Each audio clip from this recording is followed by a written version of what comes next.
277 days, or about 9 months. That's how long it's been since Luka Doncic was traded. In the moment, it was regarded as one of the stupidest decisions in all of sports. But does that still hold up? The short answer to that question is yeah, it was an extremely stupid trade. But it's not just that. There's a ripple effect that this trade caused that will impact the NBA for years to come. And in order to understand this discussion fully, we're going to go back to February 2nd, the day that Luka was traded. Now, this happened extremely late at night. If I remember correctly, it was like 11 p.m. or something along those lines. And I think that every single person remembers exactly where they were when this notification came through. For me, I was on my 4-year anniversary trip with my girlfriend, and I just remember waking up in the middle of the night and seeing the notification. I mean, the reactions to this were just crazy, from people on the internet to actual NBA people like Coach Doc Rivers saying he thought it was AI generated, Giannis coming out and saying that he thought it was fake news.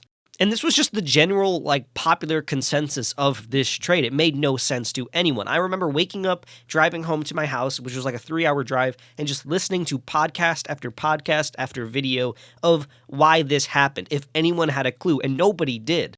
Until a few days later when we started to get press conferences. And in these press conferences, nobody was really convinced on the vision that Nico Harrison and the Mavericks had on this trade. He kept saying that there was no regrets on this trade, and he continually repeated the phrase, defense wins championships, basically saying that trading for Anthony Davis was a winning move. And here is the main consensus a few days after the trade. This trade makes no sense, but you could understand maybe why you would make it. Luka was injured. He did just bring your team to a NBA Finals, but he had been injured pretty consistently. He was a little bit overweight for sure. He had some defensive issues.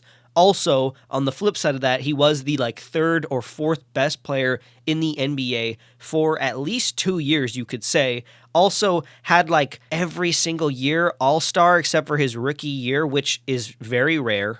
But Anthony Davis is a really good player. So me and a bunch of other fans were like, let's see this play out because maybe they have a chance.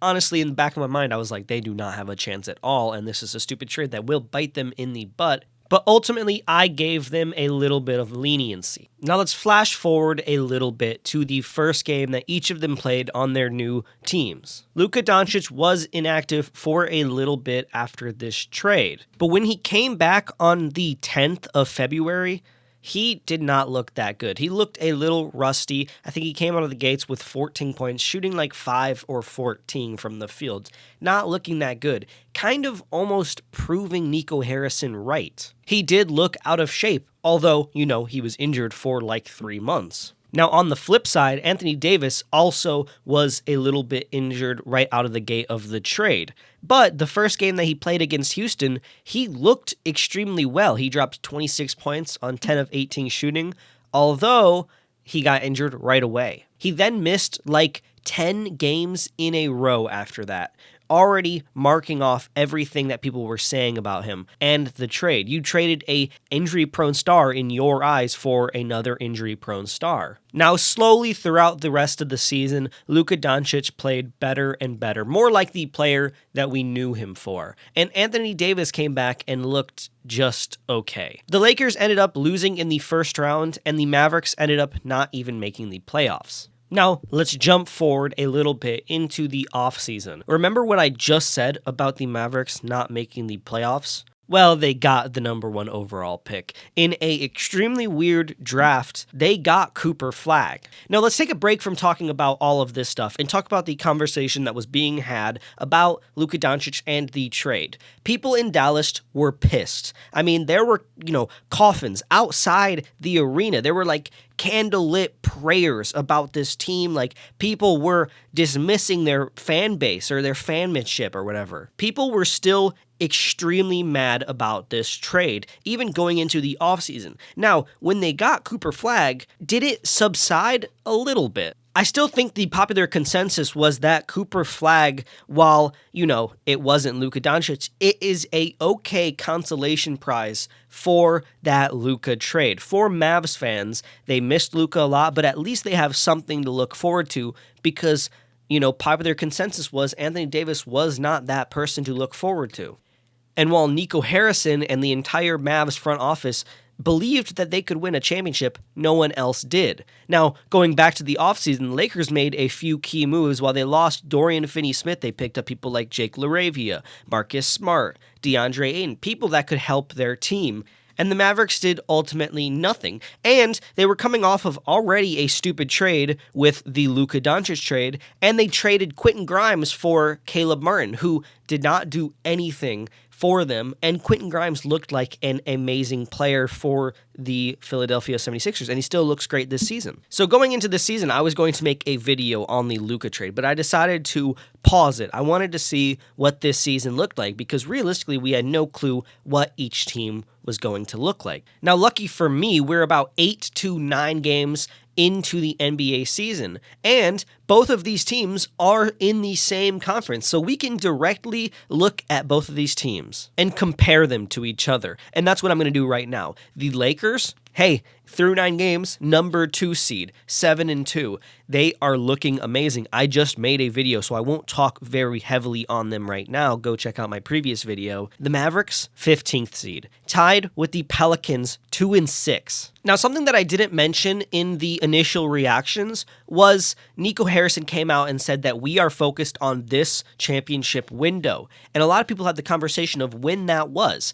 I came up with the conclusion that it was the next 3 or so years, because Anthony Davis is getting up there in age. He's already been injury prone in his career, and he's 32 years old right now. He probably has, being this amazing, a amount of time that is not similar to Luka at all. So 3 to 4 years was my conclusion on when this team could win a championship. And they have blown up the first year. Now, hey, maybe I'm overreacting, but starting 2-6, while Anthony Davis is injured currently as we speak, and Luka is doing diabolical things to the NBA, just does not make this trade look good nowadays. And going into the future, the Lakers just signed Luka Doncic to a pretty big extension, and they can build around him for the next, 10 years? If I hard capped when Anthony Davis was going to start declining at 35 because he's been injury prone, we can give that same kind of leniency to Luka Doncic. Right now he's 26,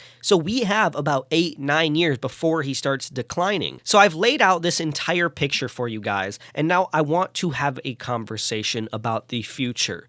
Realistically, this trade was extremely horrible for the Mavericks, and they got a little bit of a consolation prize in Cooper Flagg. So while that eases the pain a little bit, this will never go away. The Mavs will always have this little mark on their franchise for the rest of eternity. While the Lakers go out and, build around Luka, they will be stuck in a new rebuild with pieces that were supposed to fit around Luka Doncic. You can say what you want about Cooper Flagg. He can be the best player that we've seen in 3-4 years.